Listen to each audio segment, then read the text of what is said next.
first kind of empire within the Middle Ages, um, and that would be the Franks. Uh, and when you think Frank, I just want you to think France. Okay, so the Franks, France, because this is essentially France, modern day France. So this kind of takes place in modern day France, and I don't have a map until a couple slides later. So just right now, I just want you to kind of envision France on the map. If you don't know what France is or where France is, pull the map real quick. Okay, just so you can see. Um, so the Franks were a Germanic group in Gaul. Okay, and Gaul is France again. So Franks eventually becomes France. Gaul was the territory. It was a Roman territory that the Romans took over, and once the Roman Empire fell, it was kind of just a collection of kingdoms. And it's gonna be united, okay, by King Clovis the First, who is this guy here. Okay, and his family is gonna rule for the next 200 years, and then an offshoot of his family ends up ruling for another couple hundred years, and we'll get to that because that's the Holy Roman Empire. So we're just gonna wait until Charlemagne, which is like 3 slides later. Um, so what he did was he converted to Catholicism and aligned with the church. Okay, so this is the first situation here in the Middle Ages that we're talking about where the church and government are connected.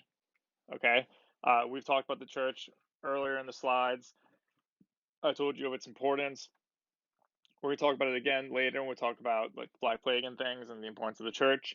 Again, the people in Europe during the Middle Ages were very religious for a lot of reasons. Easy, straightforward reason I'll give you is the lifespan at that point was very short. I think the average lifespan was like 30 something. They all believed in heaven. They all believed in hell.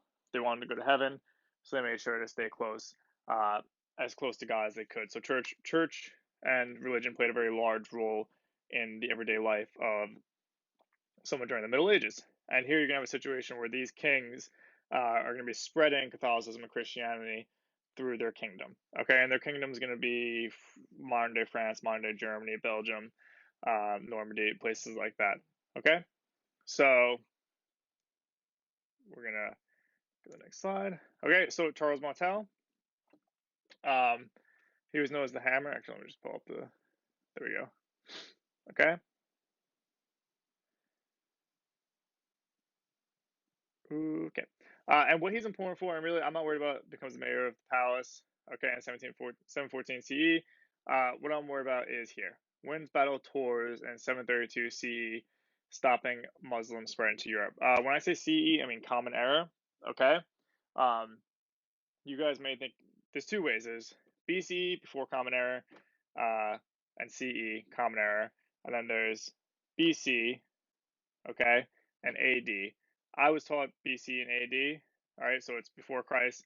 Um, so it's before Christ was born, so 0, and then after Christ was born, so all the years following that. But today they try to take religion out of it. So before Common Era, which would be everything before the year 0, all right, and then going backwards, and then Common Era would be the year 0 going forward.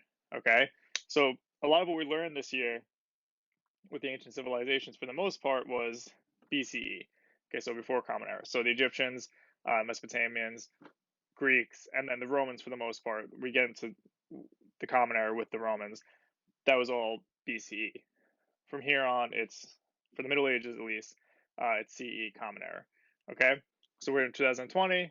This is 732.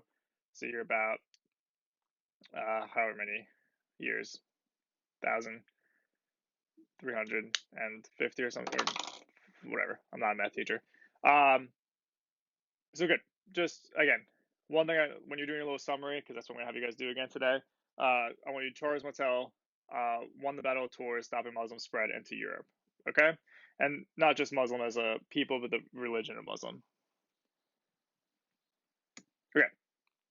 All right, Pepin the Short. He was Charles Martel's son.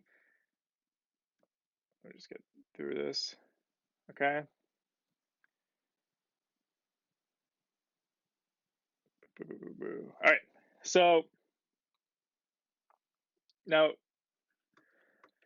says down here that he was the founder of the Carolingian dynasty, which ruled from 751 to 987. And again, important.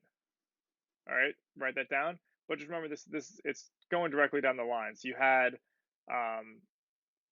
Charles the Great. Sorry, we're not actually at Charles the Great. We had King Clovis, then we had Charles Martel, Pepin the Short, and then we're gonna have Charles the Great. And again, religion plays an important part in all of their roles. King Clovis was Catholic and introduced Catholicism to the area and tries to spread it. Charles Martel stops the spread of the Muslims. Okay, and then Pepin the Short protects Catholicism from invading Germanic tribes.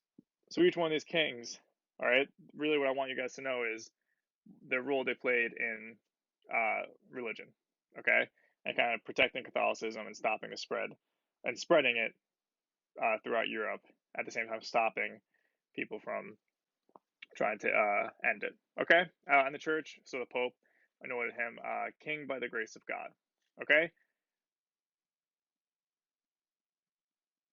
All right. So Holy Roman Emperor Charlemagne. Charlemagne translates to Charles the Great. Okay, he was the son of Pepin the Short. He ruled from 768 to 814. Okay, he extends the Frankish Empire, and I'm going to show you the map in a minute. Okay, spread Christianity, encouraged learning. So he's going to set up a lot of schools. Prior to this, there wasn't really schooling. I've told you guys about scribes who would go to school. Okay, at the age of 7 in Egypt. Then we talked about a lot in Athens. We talked about the same thing. Boys at the age of 7 would go to learn. Boys at the age of 7 in Sparta would go to learn to fight. And I mentioned at the beginning of this chapter that primarily the only people who could read and write were monks, and they were the ones who were writing everything down and re-recording world history. So they were writing Roman and Greek documents and translating them into Latin because those documents were really old at that point. Now they're even older. But what's important here is he's setting up just genuine schools for kind of anyone, not anyone, but more than the usual people who are going to learn. Okay, and again, important, protected the Catholic Church. Okay, I when you see Roman though, don't think anything about Rome. It's not Rome. Okay, it's not even located in Rome. He's gonna save the Pope actually from invaders, but don't confuse the Holy Roman Empire with the Roman Empire that we learned about in the previous chapter. It's completely different. Okay, so this is kind of just repeating that slide, but I'll just show it anyway, because I want to talk about the rescuing the popes. I want you to write that down. All right, so he was the best known medieval king, was Charlemagne, so Charles the Great, ruled over a large empire and was now France, Germany, and parts of Italy. It was primarily northern Italy. All right. Charlemagne encouraged learning and set up schools that we just talked about, and he also rescued the Pope from Roman attackers, thereby spreading his empire and Christianity. All right, and then he had the Pope on his side, and it's Pope Leo actually. We'll say that here. Okay, Pope Leo III was the one who crowned him Holy Roman Empire. Okay, there's a video. Maybe I'll link that into the Google Classroom. Okay, so you just look here. This is the painting of it. All right. And the Holy Roman Empire is going to last for a long time. It's going to last until, I mean, officially until I think 1800s. Let me just double check. But I'm pretty sure it's like early 1800s. But as the years go on, the title of Holy Roman Emperor is going to lose its importance. Okay, to the point where it's not. Yeah, 1806 is when it ended. So the first set of Holy Roman Empires, they were important. They were rulers, especially Charlemagne. But after that, they're not. Especially when other nations start to build up, especially within what is considered the Holy Roman Empire. They're going to lose their power. The Holy Roman Emperor is going to lose his power. Okay, so this is the map that I keep talking about. So if you look, okay, this is France. Like if I were to draw like here, this would be France today, okay? Then you have, this would be Germany over here, all right? You have like Belgium, okay? And then this is Italy, and it kind of cuts off right where like Rome is, okay? So this is the Papal States.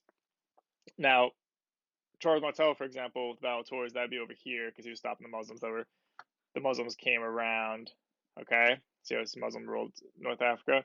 Muslims came around, crossed here, tried to come up and invade mainland Europe through modern day Spain. And that's where Charles Martel stopped that. Okay, the Germanic tribes that would be coming in, all right, from over here, that Pepin the Short stopped, they'd be coming from over here, okay, and over here. Now, what's going to happen after Charlemagne? Let me just put this out now. Okay.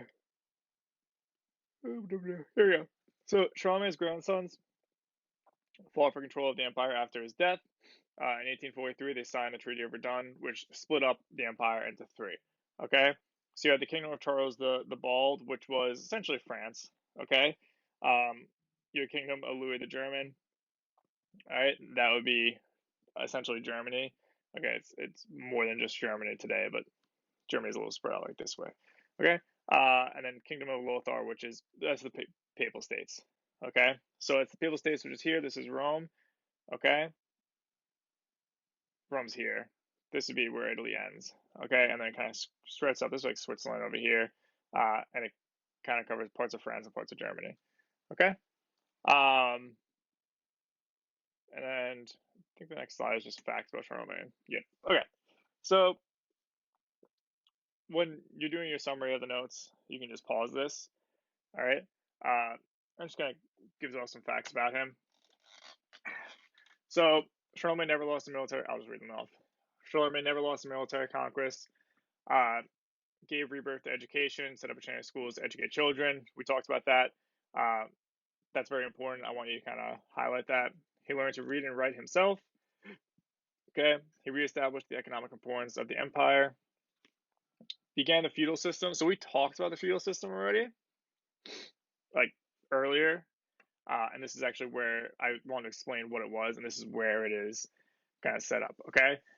So what we're going to talk about tomorrow is the feudal system in the Holy Roman Empire. Okay.